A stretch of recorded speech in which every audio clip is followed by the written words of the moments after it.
Hello BC3020, this is instructor Muriel Howard, and we are breaking down coding cases for evaluation and management. The case will be explained, and we're going to first look at the task for the week. So before I get started, and give me a second to expand this so I can make sure you see everything. My apologies. Screen is not big enough. 1 second. Okay, so before we get started, here are the tasks for the week. This is going to be probably one of the most, I don't want to say difficult, but time-consuming weeks that you need to put into this course. Evaluation and management is very detailed, but it's also pretty fun, and it offers a lot to learn. So you have to make sure you have everything that you need. First, you should have reviewed all materials sent out by me. There is a getting organized video, a welcome address video. I don't know why this keeps going. And then there is a general guideline for E&M coding video that's explained. All of this information to review right here should take about 2 days because it's detailed, and I want to make sure that you understand everything that you do before attempting your coding test. So you need to do week 1 assignment, complete while reviewing the E&M Coding Explained video and reviewing chapter 1. So please assure this is submitted on time. One thing about me, in week 1, I try to grade on a curve, which means that week 1 is, I want to say 50 to 60% of your grade is graded as a learning experience. So as long as you submit that assignment on time and make sure that you answer every question, regardless if it's right or wrong, you will get full credit, and I will make sure that you know what the correct answers are so that you can have them for future use. And this also puts a cushion in your grade for the future. Okay, week 1 discussion. Should prescriptions be allowed to be called in? So this requires a little research. Make sure you review the virtual library regarding the rules and guidelines for prescriptions. Review your study guide. The study guide gives you page numbers and various tools to help you get through this material. And then watch this video and complete your week 1 coding exam as I walk you through the breakdown process for the case. Here are the tools that you need. When viewing this video, you need your CPT manual, ICD-10 manual, interactive audit tool, which is partially completed. I have attached it in several spots in the classroom. So there is an audit tool that is incomplete that you will be able to use and download inside of weekly materials. And then there is one that is partially completed for this week to give you a heads up as to what you need to look for. Copy of the week 1 coding exam, and of course time. You need time to be able to stop me as I am recording or as you're listening to me. Go back, look at the chapter, look at that particular section that we're reviewing, and make sure you have an understanding. Okay, so let's get started. So what I have here is some highlighted areas of the week 1 coding scenario. You only have one scenario, but you have several questions that you need to complete for this scenario. If you highlight your test in the same manner that I have right here in this example, it will be easier for you to abstract that information. Now, when you first download this particular test, you're going to have a little bar at the top that says Enable Editing. Once you do that, there is, it's going to be hard for you to just highlight this information. What you'll need to do is right-click somewhere up here in the frame, and I think the option is remove framing or something like that. Let me get another copy so I can tell you exactly what you need to do to highlight. 1 second. So I pulled the case from week 2.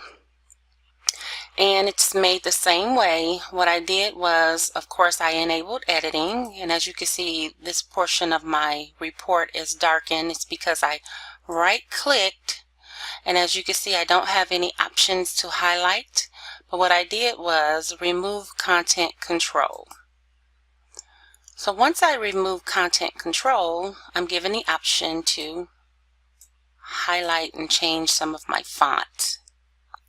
Okay, so now now that you know how to do that, follow along with me in this scenario. Okay, we have listed location, and the unimportant information I didn't highlight. But we have the consultant and the reason for the consultation. So these two are hints as to what type of coding you will do. Additionally, here's another hint as to the place of service. Remember, you need the type of service, place of service, and patient status. One thing about consultations is that the only variation in the code is whether it's inpatient or outpatient. It doesn't matter if it's new or established. New or established consultations given by a physician will still be coded with the same code set. It just depends on the place of service. So those are hints, and you should jot that down and make sure you highlight this information. Okay, so we have our history. We don't have a chief complaint, but what I have done here, basically the chief complaint or the reason for the visit is rule out neck injury. Motor vehicle accident last night. He was the driver, as we can see, and then he was reaching for his cell phone. Now in ICD-10, this is actually an option to code additional activities when there is a motor vehicle accident. So just pay attention to that. If you do not include this code in your exam for your ICD-10 coding, then don't worry about it. But if you do, it's just a bonus, just showing that you are coding to the highest level of detail and specificity. Okay, and he stopped at a stop sign. Let me see. He does not remember any of the details, and so basically the patient is amnesiac. Okay, so let's talk about this when we're dealing with our history portion of our audit tool. Okay, now we have our partially completed interactive audit tool, and there may be more areas completed on my audit tool than yours. So remember, you can download this or you can use it in the classroom. And your interactive audit form may be found once again in weekly materials. Okay, so history elements. History of present illness. That's the portion of the case that I was just reviewing and highlighting. Usually, or some audit tools have an area here known as chief complaint. But since we do not have chief complaint, what I did was I gave him one for rule out neck injury because that is the site of the body. And then the timing when it occurs, that's not really mentioned, but the timing of the accident was last night. So we're not getting a lot of details about the actual injury or the portions of the body, but we do have the timing. This happened last night. So that's usually when what the provider uses in HPI for this portion. For example, abdominal pain for 2 days, or abdominal pain started last evening. So that's why I put a number there. And some of this is subjective, but it won't make much of a difference when you complete all of the portions together. Okay, associated signs and symptoms. What else is happening? Well, I highlighted amnesiac, this patient can't remember. So that is our associated sign and symptom here. And I did a 3, and when we get to, let's see, the bottom, the HPI element, as you can see, it's problem focus or brief, which is 1 to 3, and then expanded problem focus is brief 1 to 3. And the reason I gave him a level 2 is because He mentioned several times, he kind of mentioned about details about the accident and gave a little bit more details surrounding that the patient was reaching for his cell phone and that he hit a tree. So he gave, even though I'm only putting one in this box or one in this box or one in this box, he mentioned more than one thing about that particular item. So that's why I did give him a level 2, which really probably won't matter if I put a 1 or 2 here. Okay, so we're going to move back on to the case and look at the past family, the review of systems and then past family and social history. Okay, so review of systems may be, the elements from review of systems may be listed separately according to E&M documentation guidelines. They may be listed as separate elements, and if you're looking at your audit tool, you will see that there are various body areas and organ systems that the provider need to list and document on in order to have obtained the review of systems. Or the review of systems and or past family and social history can be obtained from an earlier encounter. We're not seeing that it was obtained from the earlier encounter. Then he can also gather this information, or we can gather this information from the description of the history of present illness. So this is our HPI, history of present illness, and the review of systems portion of the audit tool. We're going to review that, and I'm also going to explain right now the past family and social history. He's documented past medical history. He documented whether or not the patient is taking medications and allergy status. He also documented that the family history was non-contributory, even though it's documented here as non-contributory, he still mentions it. And then social history, that the patient chews tobacco, and alcohol history. So this is a complete past family and social history.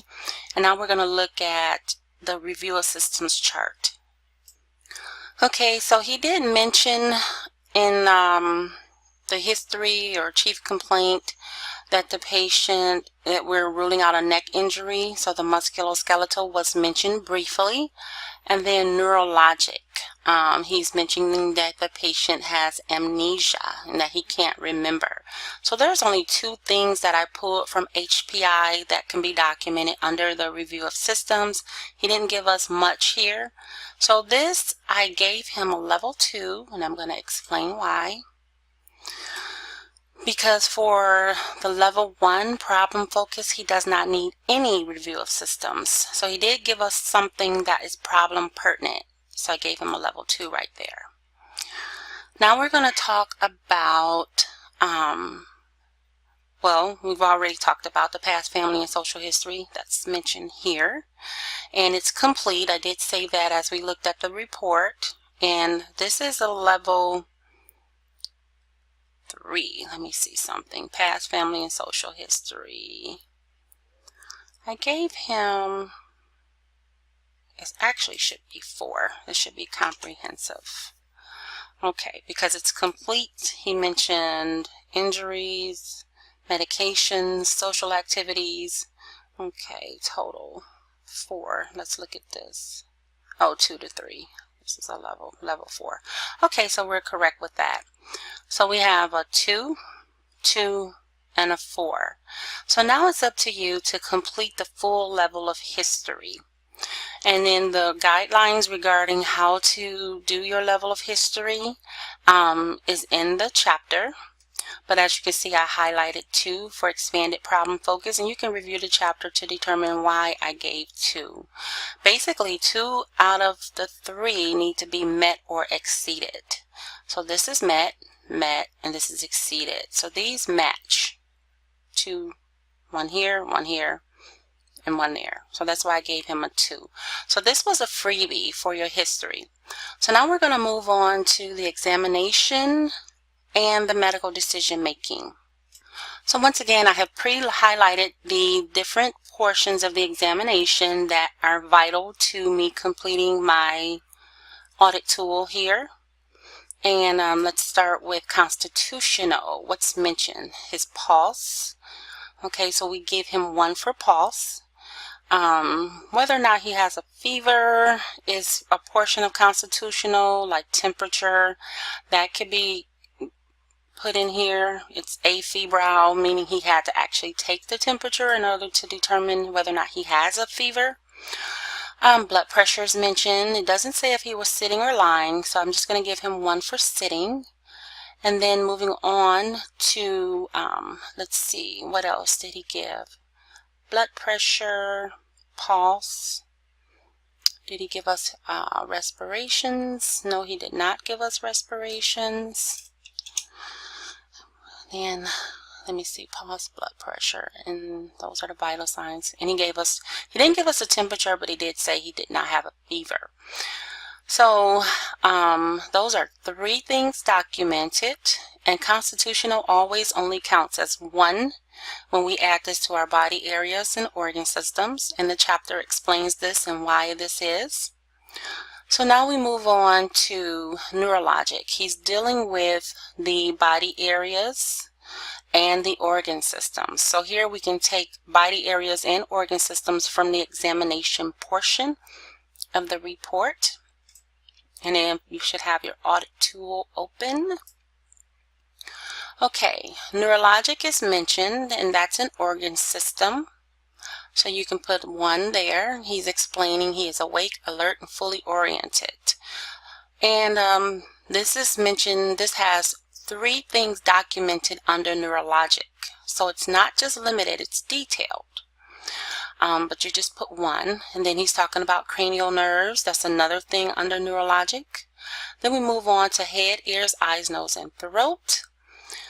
And he's speaking about the extraocular movements, which are the eyes. So you can check off 1 for the body area for the head. You can also check off the ophthalmologic for the eyes. And he's mentioning more details about the eyes and the pupils. He talks about the face, and so we do have the body area of the head, including face, that can be checked off. And then on motor examination, he has grossly normal motor strength bilaterally in the upper and lower extremities. So you can check off 1 for the extremities under body areas. Reflexes and symmetric at the biceps, triceps, and brachioradialis. Now this right here, brachioradialis, this is kind of like a pulse. This can be documented under either cardiovascular or respirations, according to the chapter, when he's dealing with taking the pulse in the extremities. This is something that when you are a trained coder, you will know that this counts to that. So the chapter kind of gives detail about that in the case that, on a sample case, in the charts that it's completed. So you can look at that as well. And the extremities also constitutes for the musculoskeletal system. So those are your arms and legs, and whether or not they move, the reflexes and things like that. Ankle jerks, those are musculoskeletal. Gait is not tested, so we're not mentioning anything more about musculoskeletal. The gait is how he walks, is he stable? But he's mentioning a lot of things about musculoskeletal, and I'm going to explain the reason why I'm saying this in a few moments. And then sensory examination is grossly intact to light touch. The sensory would constitute like neurologic, the nerves. And let's see what else. He mentions the spine examination. So we have back, including spine, under body areas. Okay, and then the cervical collar was removed from his neck. He has no tenderness or palpitation of the cervical spine whatsoever. Body area, we have neck mentioned there. So you should have the head mentioned in the body area, the neck, the back, and the extremities. You should also have under the organ system the ophthalmologic, the otolaryngologic, the musculoskeletal, and the neurologic. You can also kind of put something down under cardiovascular for the brachioradialis for the pulse. Okay, so now we're gonna stop right here, and I want you to total what you have. Remember, do not include the body areas unless you have 8 or more organ systems documented with constitution. That's a rule and a guideline in the chapter, and it's also a rule and guideline under the CMS documentation guidelines. So we first must have by itself your organ systems listed. I count 4, and then you add 1 for constitutional, and you should have a total right there. And then I'm going to pull my audit form so you can see what that level should be. Okay, looking at the chart or the table for the examination levels, we have problem focus limited to affected body areas or organ systems. We have expanded problem focus is limited to affected body areas, organ systems, and other related organ systems. Okay, so let's look at what we have here. We have not just the musculoskeletal, which is the cervical spine. We have related neurologic, ophthalmologic, and otolaryngologic. These are things that could cause problems with a brain injury or a concussion. Now we have detailed. The difference between 2 to 7 limited and 2 to 7 extended is the number of points that he documented about these particular organ systems. So he may have done 1, 2, 3, 4 organ systems and 4 body areas. However, he may have mentioned multiple points, 3 or more points for this and 3 or more points for this. And this is how you can determine whether it's more detailed versus limited. If he's only mentioning 1 point about the neurologic and 1 point about the musculoskeletal, then it's limited. If it's more than, say, 2 to 4 points have been made about it, then it's detailed. So that's how you know if you have a detailed exam over an expanded problem focus. Comprehensive, as you can see, general, multi-system, or complete single organ system, which means we need to have 8 or more of these completed in order for this level, the exam level, to be comprehensive. And we can include the 1 for the constitutional. So if we do not have 8 or more of the 11 or 12, then we cannot give the provider a constitutional. That's why we do not include the body areas unless he does already have 8 or more. Then we can add the body areas and give him a comprehensive. That's pretty much the rule to that. So now that I've explained this to you, you can kind of pretty much determine what your exam level is going to be. And now we're going to move on to assessment and plan and medical decision making.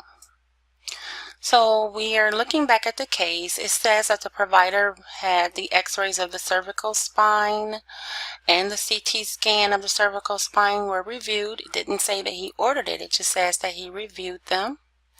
And no fractures, no subluxations. Everything was pretty much negative.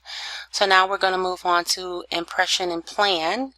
He's just basically giving us his diagnosis, what he feels is going on with the patient. He's saying he has mild concussive head injury. Now, the impression and plan is another location where we can pull diagnosis coding from. So, mild concussive head injury and amnesia. It's evidenced by amnesia. Amnesia is integral to a concussion. So these 2 diagnoses do not need to be coded separately, just the concussive head injury. He's saying that there is a loss of consciousness. So if you're going to code a concussion, you have to also code whether there is a loss of consciousness and the time period. He's not documenting what the time period is, so there is a code for undocumented time. So that's what you need to look for the loss of consciousness. And all of these other things are basically explaining his medical decision making and the level of risk. Patient has no neurological problem. He is normal. He doesn't need to wear a collar, so there's a limited or low risk. The provider did review 2 reports. Okay, so this is the number of diagnosis basically is 1. The information that he needs to review are 2 things, and I'm saying that for a reason. If you go down to your MDM elements, we can see that the number of diagnosis or management options, I gave him 1 for minimal because he just has a concussion. It could also be 2 because he did have a concussion with loss of consciousness, so that's kind of like a combined diagnosis. Amount of complexity of data to review. He has 2 reports, and so I gave him limited because it's not minimal or none. There were 2 full reports that he needed to review, so I put 1 there. Risk or complication of death if not treated. I put 1 for minimal because the provider did not write a prescription for the patient. He didn't tell him to continue to wear the cervical collar. He also did not tell him to discontinue any activity or put him on bed rest. He just gave him warning signs and signals for if something does occur, that what he needs to do next. So on your audit form, you should have completed your diagnosis and management options for MDM elements, amount or complexity of data, and risk or complication of death if untreated. Now, to qualify for a given type of MDM complexity, 2 of the 3 elements in a table must be met or exceeded. So therefore, with this particular case, the patient has, or the provider should have 1, 1, and 2 under MDM elements. That constitutes as a straightforward medical decision making. Okay, so with that, from there, you should be able to look at your chart, and I'm going to show you what the charts look like in the front of the evaluation and management sections, and match up the particular elements from the history and exam and medical decision making, and then risk factors, coordination of care, and things like that.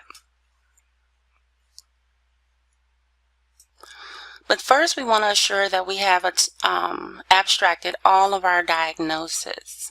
Okay, so let's see. Patient motor vehicle accident.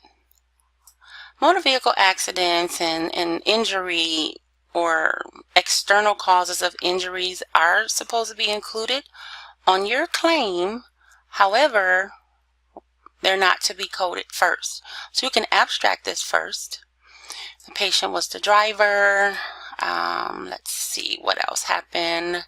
He was on the road. Sometimes it matters with that. Social history with ICD-10, there is a code for use of tobacco or cigarettes. That's not necessarily important if you can't locate that, but there is a code for this. Concussive head injury, loss of consciousness, okay, so there's a code for that, which includes this information, so it's a combination code. All right, and the type of service, place of service, the type of service. You have to make sure you have that for your CPT. The location, you need to have that for your CPT. Okay, and now we're going to look at where the charts are located in your E&M textbook. Okay, so the beginning of your evaluation and management section in your CPT has charts. And this is before page 1. It's actually at the end of, your introductory portion. You have your evaluation and management tables, and it goes off from office to subsequent care to inpatient consultations, and it kind of gives you a chart that checks off what these particular check boxes tells you what the required key components are for example, history and examination. The history and examination for this particular code should be problem focused. They both should be problem focused. Then you have expanded problem focus, and then you're moving down to medical decision making, what that's required. Presenting problem, the severity, low to moderate. Coordination of care is not really required unless this is something that you're coding for non-face-to-face time and you're just dealing with the minutes associated with what the provider is doing on behalf of the patient. For example, ordering tests, talking on the phone, reviewing test results, making arrangements for transfer or admissions. So those are things that are basically time-related factors. So if you're not dealing with a documentation of time-related factors, then you have to go with, the medical decision-making, the HPI, and examination. So hopefully you've gotten enough information from this particular session to complete your week 1 coding application tests with no problems. Remember, you can always pause this recording, go back, and make sure that you have understood every aspect of what I've discussed today. If not, please be sure to email me with questions. Thank you. Have a great day.